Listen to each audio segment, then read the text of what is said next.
सिंदूर army महारक्तदान यात्रेसाठी दिल्लीला गेलेली विशेष रेल्वे सांगलीत परतली। 1200 रक्तवीरांचं सांगलीमध्ये जल्लोषात स्वागत। दिल्लीमध्ये सिंदूर आर्मी महारक्तदान यात्रेसाठी गेलेल्या 1200 रक्तवीरांना घेऊन विशेष रेल्वे रात्री सांगलीमध्ये परतली। यावेळी शिवसेना शिंदे गटाच्या क्रीडा सेनेचे प्रमुख चंद्रहार पाटलांसह 1200 रक्तवीरांचा सांगली रेल्वे स्थानकामध्ये पुष्पहार आणि हलगीच्या निनादात स्वागत करण्यात आले। दिल्लीमधल्या रक्तदान शिबिरानंतर देशाच्या संरक्षणाची जबाबदारी पार पाडत असलेल्या लेह लडाख येथे जाऊन तिसरं सिंदूर महारक्तदान शिबिर होणार असल्याची घोषणा यावेळी करण्यात आली।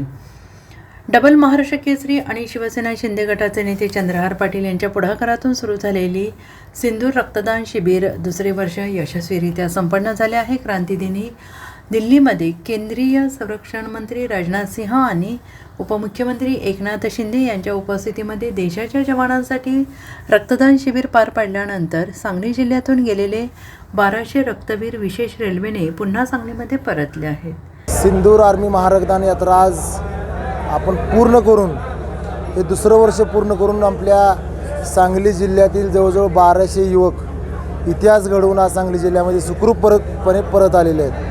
खरं तर देशातला एकमेव पक्ष असा आहे शिवसेना पक्ष की देशाच्या जवानांसाठी रक्तदान करण्याचा हा उपक्रम गेल्या वर्षी जम्मू काश्मीर येथे केला, ह्या वर्षी दिल्ली या ठिकाणी केला, दिल्लीच्या आर्मी कमांड हॉस्पिटलमध्ये।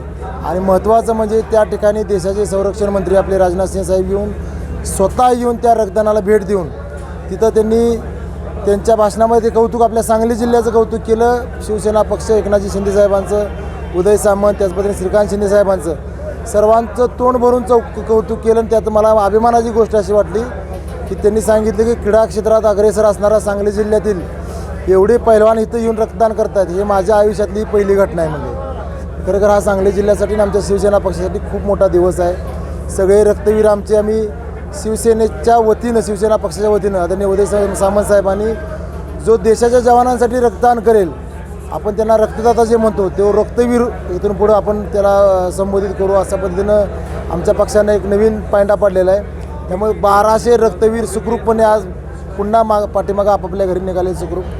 त्यामुळे खरोखर आज खूप आनंदाचा दिवस आहे। आणि दरवर्षी 9 ऑगस्टला क्रांती दिना दिवशी शिवसेना पक्षाच्या वतीनं अशा पद्धतीचा उपक्रम देशामध्ये होणार। गेल्या वर्षीचं रेकॉर्ड ह्या वर्षी आम्ही शिवसेना पक्षाचं आमचंच रेकॉर्ड आम्ही यावर्षी मोडलं। पुढच्या वर्षी ह्याच्याहूनही मोठा कार्यक्रम कदाचित लेह लडाखमध्ये हा कार्यक्रम होईल पुढच्या वर्षीचा। बॉर्डरवर जाऊन जिथं आपले जवान उभा राहत आहेत बॉर्डरची रक्षण करण्यासाठी, त्या ठिकाणच्या हॉस्पिटलमध्ये जाऊन म्हणजे आपल्या युवकांनाही बघायला मिळेल की आपले जवान काय करत आहेत, आपल्यासाठी रक्त कसे सांडत आहेत, त्यांच्यासाठी रक्त देण्यासाठी आपण तिथे जाण्याचा आमचा विचार आहे। आणि हे दुसरं वर्ष आमचं यशस्वी झालेलं आहे। ह्याचं खरं पूर्ण श्रेय आदरणीय एकनाथजी शिंदे साहेब, त्याच पद्धतीने उदयजी सामंत साहेब आणि श्रीकांतदादा शिंदे यांना पूर्ण श्रेय या कार्यक्रमाचं जात आहे। Bureau report SBN Marathi Sangli.